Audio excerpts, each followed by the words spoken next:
আমাদের প্রিয় নবী সাল্লাল্লাহু আলাইহি ওয়াসাল্লাম তার জীবনের সবচাইতে গুরুত্বপূর্ণ কাজ ছিল নামাজ। কানা ইজা হাজাবাহু আমরুন ফাজা ইলা সালাহ। নবীজি যখনই কোনো কঠিন পরিস্থিতির মধ্যে পড়তেন নামাজের দিকে ধাবিত হতেন।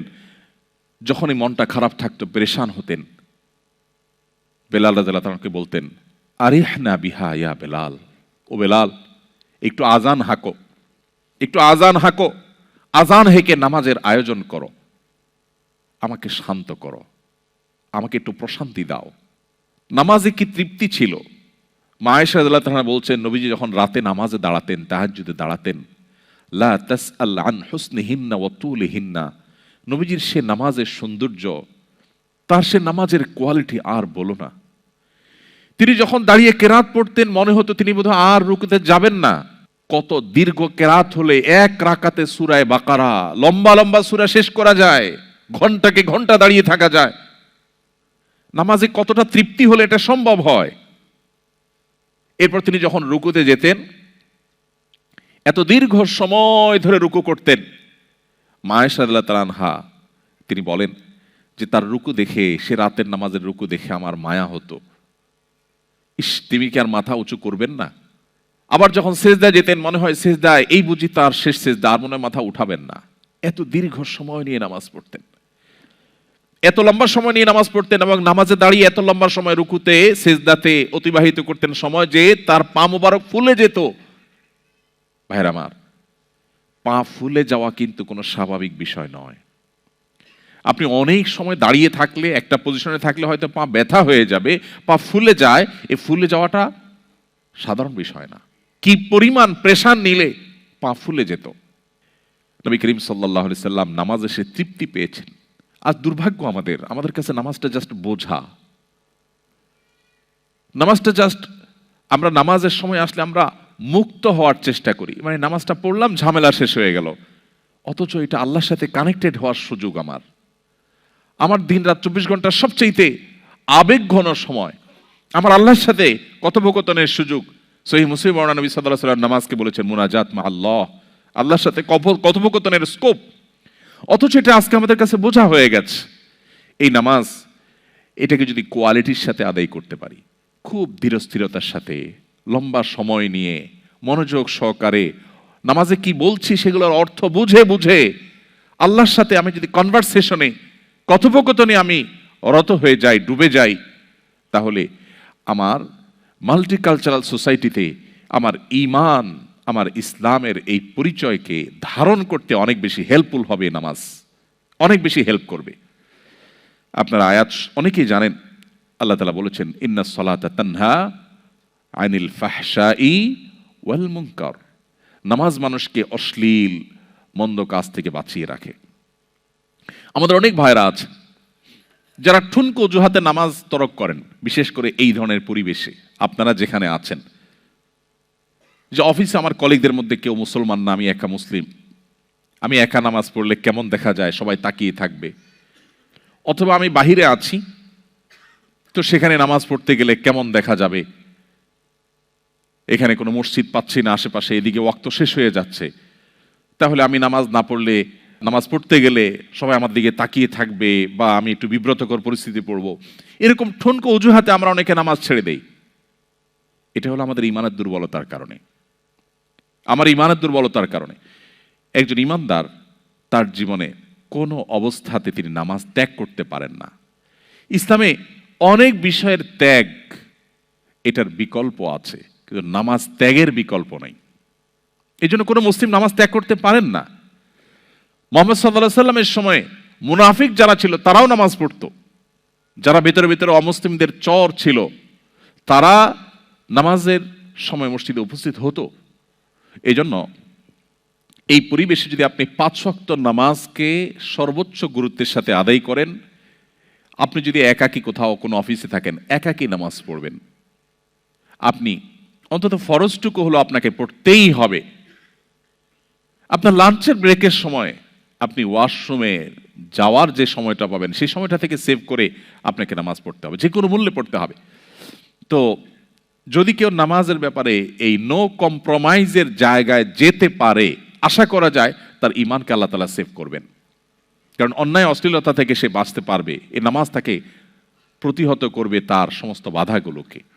এই জন্য নামাজের ব্যাপারে আমাদের সর্বোচ্চ গুরুত্ব আরোপ করতে হবে।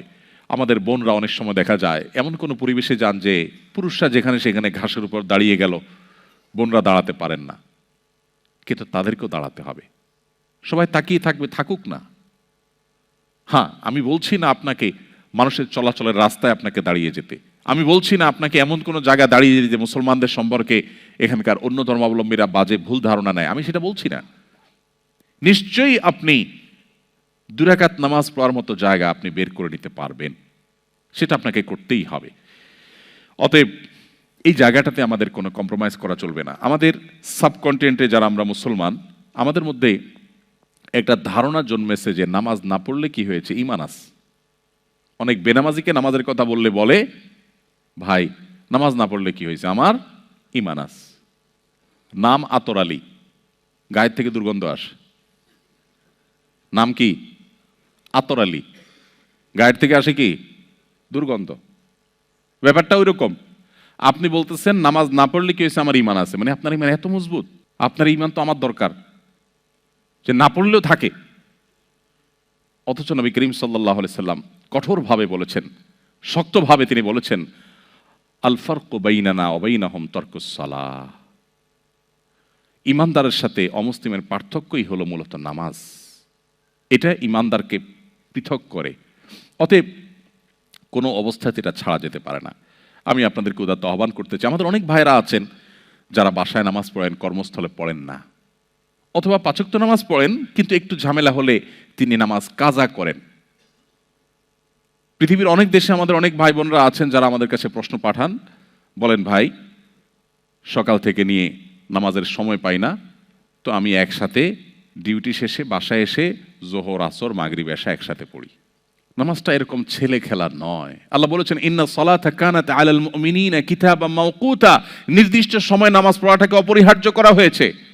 আপনার যদি এমন কোন জব, এমন কোন চাকরি করতে হয় যে চাকরি করতে গিয়ে আপনি নামাজ পড়তে পারবেন না, তো সেই চাকরি আপনি করবেন কিনা তার আগে সিদ্ধান্ত আপনাকে নিতে হবে আপনার ঈমানের আলোকে। আপনাকে যদি আমি অফার করি যে আপনি একটি জব আপনার সামনে আছে, আপনি একটা চাকরি করবেন, সেখানে আপনি ডিউটি চলাকালীন সময়ে শুধু নিঃশ্বাসটা বন্ধ করে রাখতে হবে, স্যালারি পাবেন আপনি 1 বিলিয়ন, কেউ করবে এই চাকরি?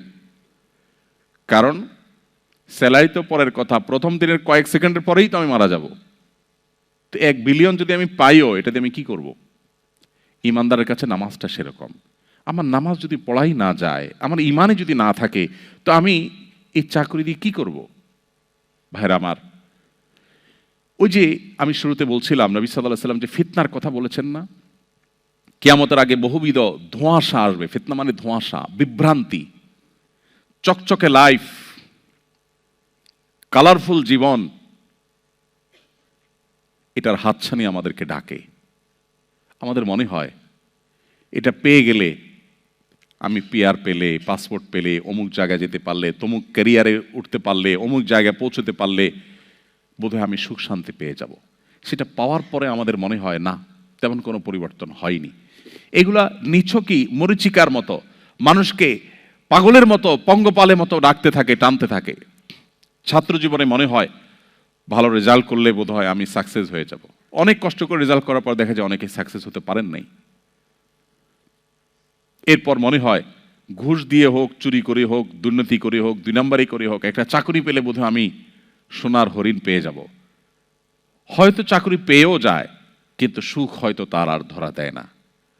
এভাবে বিভিন্ন পার্থিব লোভ লালসার মোহনীয় হাতছানি আমাদেরকে ডাকে। নবী সাল্লাল্লাহু আলাইহি ওয়াসাল্লাম সেই কথা ইঙ্গিত করেছেন, ফিতনা সমূহের মধ্য থেকে এগুলো এক রকমের ফিতনা, যে লাল নীল লাইফ, রঙিল জীবন, কালারফুল লাইফ, এটার লোভে আমরা পাগলের মতো ছুটতে থাকি, নামাজ পড়ি না, নামাজকে কম্প্রোমাইজ করি আমার জব ঠিক রাখতে গিয়ে। এটা কোনো মুসলিমের কাজ না। এই কাজ করলে সে মাল্টিকালচারাল সোসাইটিকে আজ হোক আর 2 দিন পরে সে হারিয়ে যেতে বাধ্য। সে অতল গভীরে হারিয়ে যাবে, এই ফিতনার অন্ধকারে সে ডুবে যাবে। নিজেকে সেভ করার জন্য নামাজটাকে নো কম্প্রোমাইজের লেভেলে রাখার কোনো বিকল্প নাই। আল্লাহ আমাদের সবাইকে 5 ওয়াক্ত নামাজকে সর্বোচ্চ গুরুত্বের সাথে আদায় করার তৌফিক দান করুন।